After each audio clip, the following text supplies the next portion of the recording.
আমরা সবাই ভালো কথা জানি, জানি না ভাই? ঘুষ খাওয়া যে খারাপ এটা বাংলাদেশের মুসলমান অফিসার পুলিশ জানে না, এরকম কেউ আছে?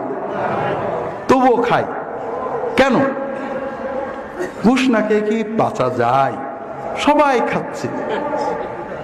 কিন্তু ওর সামনে যদি মডেল থাকতো, অমুক অমুক অমুক অফিসার এত কষ্টের ভিতরে ঘুষ না খেয়ে ভালো থেকেছেন, ভালো পুরস্কার পেয়েছেন, তাহলে ও ঘুষ না খেয়ে থাকতে পারতো। কথা বুঝতে পেরেছেন?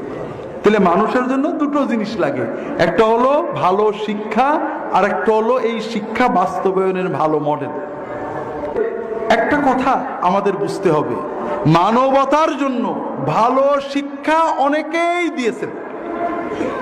অনেক ধর্মগ্রন্থে, বিভিন্ন আদর্শ গ্রন্থে, কাব্য গ্রন্থে ভালো কথা পাবেন, কিন্তু ভালো কথাকে নিজের জীবনে শত প্রতিকূলতার ভিতরে দিয়ে বাস্তবায়ন করে দেখিয়েছেন, এরকম আপনি মডেল পাবেন না একমাত্র মুহাম্মদ রাসূলুল্লাহ সাল্লাল্লাহু আলাইহি ওয়াসাল্লাম।